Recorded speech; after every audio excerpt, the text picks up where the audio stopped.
AIDS e Covid-19 têm formas de transmissão, sintomas e tratamentos completamente diferentes.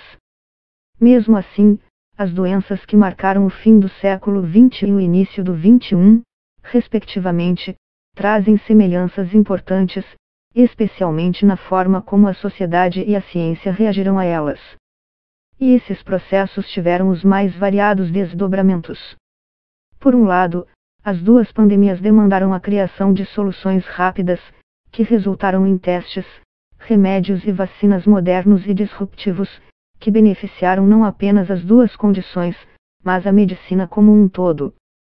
Por outro, o surgimento de problemas novos reforçou, e até criou, preconceitos, estigmas e desigualdades que resistem até hoje. Os dois momentos históricos também trazem aprendizados importantes sobre a prevenção, quais estratégias funcionam mais ou menos e o papel da comunicação neste contexto. Nos últimos dias de dezembro de 2019, veículos e agências de notícias publicaram as primeiras informações sobre os casos de uma pneumonia misteriosa que começou a acometer algumas pessoas em Wuhan, na China. No início de janeiro, veio a confirmação de que o quadro estava relacionado a um novo tipo de coronavírus, que seria nomeado posteriormente de SARS-CoV-2. Um processo parecido aconteceu com o HIV, o vírus da imunodeficiência humana. Apesar de existirem evidências de que ele já circulava desde a década de 1930, o problema começou a chamar a atenção entre o final dos anos 1970 e o início dos 1980.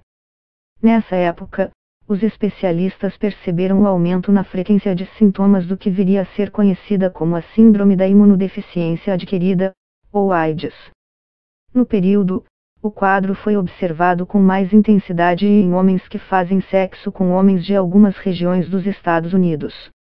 Para o médico Ricardo Sobi Dias, professor de infectologia da Escola Paulista de Medicina da Universidade Federal de São Paulo, Unifesp, as duas situações são marcadas pelo aumento do estresse generalizado diante das incertezas. Quando começamos a ouvir sobre HIV e AIDS, havia muito medo, pois não se sabia o que poderia acontecer com as pessoas e qual seria o tamanho da catástrofe que iríamos enfrentar, lembra? E nós vemos a mesma coisa agora com a Covid-19. Todos nos sentimos um tanto incapazes de entender realmente o que acontece, especialmente nos primeiros meses da pandemia, completa. Uma das consequências desse medo generalizado diante do desconhecido é o surgimento de teorias da conspiração e movimentos que tentam encontrar algo, ou alguém, para jogar a culpa. No início, a AIDS era descrita pejorativamente como a doença dos 5HSI, pois acreditava-se que ela só afetaria homossexuais, prostitutas, hawkers, em inglês, haitianos, hemofílicos e usuários de heroína, diz a infectologista Karen Morejon, do Hospital das Clínicas da Faculdade de Medicina de Ribeirão Preto da Universidade de São Paulo, USP, no interior paulista. E esses estigmas e preconceitos eram reforçados pela própria imprensa. Na edição de 12 de junho de 1983 do jornal Notícias Populares, por exemplo, é possível ler uma manchete preconceituosa sobre a AIDS. Em letras garrafais, a capa anunciava: "A peste gás já apavora São Paulo". Com a Covid-19, houve um cuidado extra das autoridades, especialmente da Organização Mundial da Saúde, OMS, para que o Wuhan, ou a China como um todo, não ficassem estigmatizados, ou virassem referência como o nome da doença ou do vírus. E há exemplos claros de como evitar essa vinculação geográfica de uma nova enfermidade é importante. Talvez o maior deles seja a gripe espanhola, que matou milhões de pessoas entre 1918 e 1920. Apesar da alcunha, a doença provavelmente surgiu em acampamentos militares dos Estados Unidos. Mas, como ocorria a Primeira Guerra Mundial e a maioria dos países envolvidos controlava a imprensa, quem noticiou sobre a chegada de uma infecção desconhecida foram os veículos jornalísticos da Espanha, que mantinham uma posição de neutralidade naquele momento. Passado mais de um século, o termo gripe espanhola continua a ser usado, apesar da imprecisão histórica. Mesmo com as precauções em relação à pandemia atual, ainda existem muitas teorias da conspiração infundadas que acusam a China de ter criado o coronavírus e é comum ler o termo peste chinesa em muitos desses conteúdos falsos. Um erro que ocorreu nas duas pandemias, de acordo com os especialistas, foi o foco excessivo nos chamados grupos de risco como mencionado anteriormente. Existia uma ideia enviesada nos anos 1980 de que só homossexuais, usuários de drogas injetáveis ou pacientes que precisam de transfusão sanguínea se infectavam com o HIV.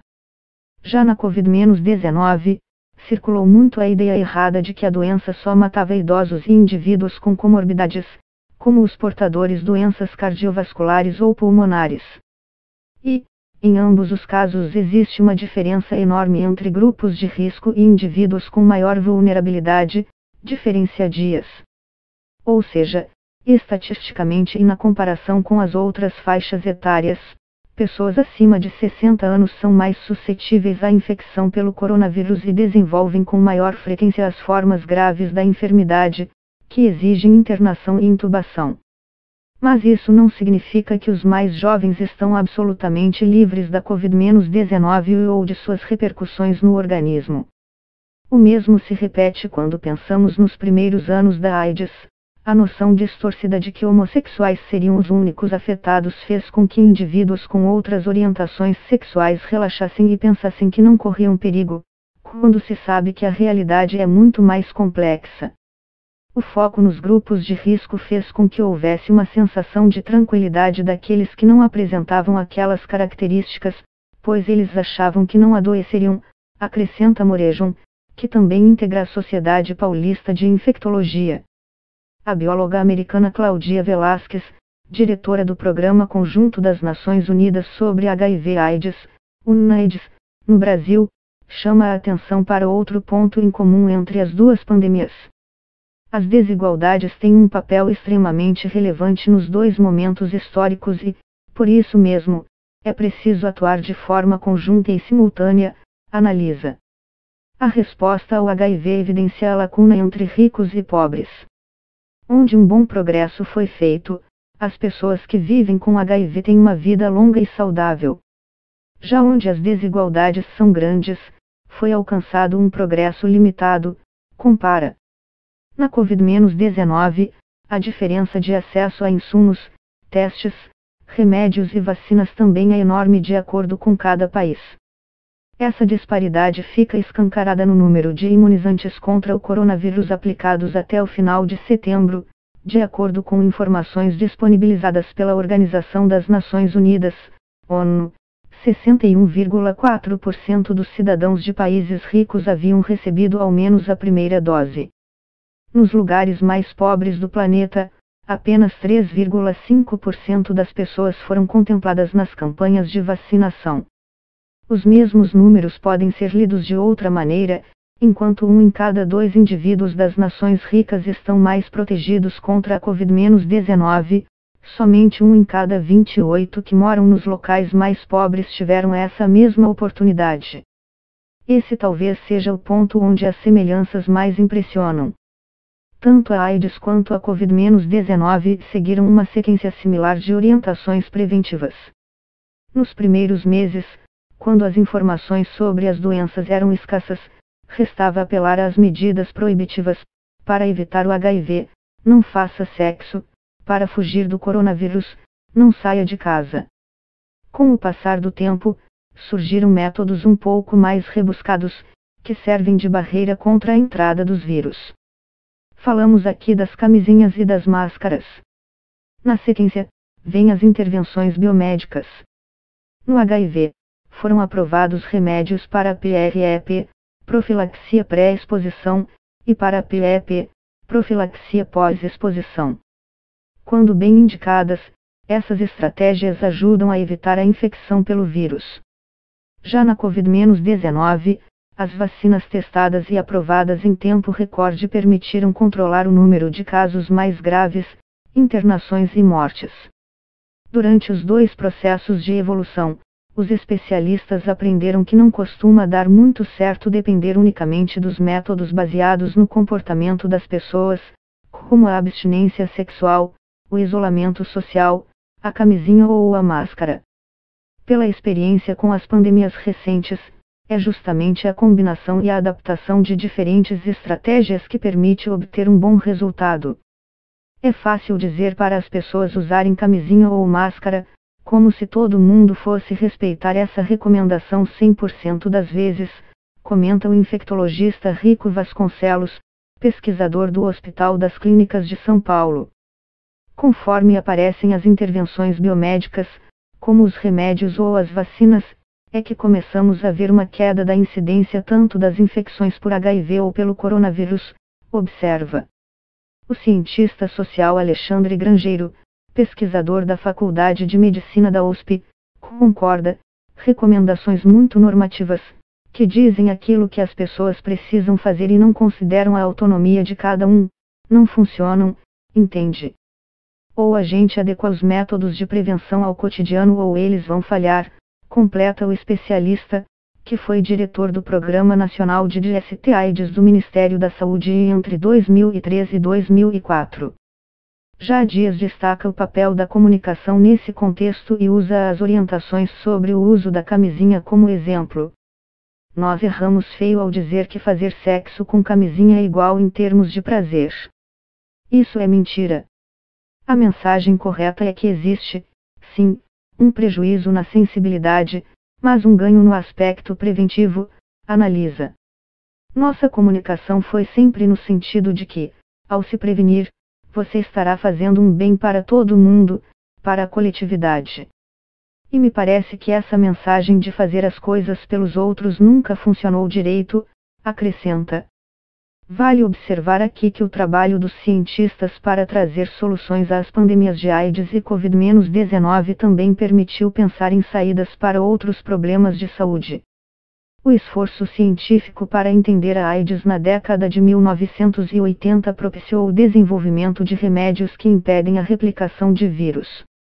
Muitos deles compõem o coquetel antirretroviral, exemplifica Dias.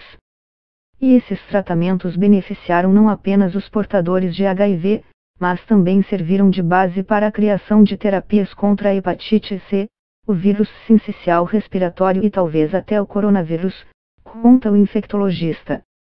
Já no contexto atual, algumas das vacinas contra a Covid-19 usam tecnologias absolutamente novas. É o caso dos produtos que se baseiam no vetor viral não replicante, como aqueles desenvolvidos por AstraZeneca, Universidade de Oxford e Janssen, ou os imunizantes de mRNA, criados por Pfizer-BioNTech e Moderna. Essas mesmas plataformas já são testadas para obter imunizantes contra outras doenças infecciosas e podem até servir como solução para diversos problemas de saúde, como câncer.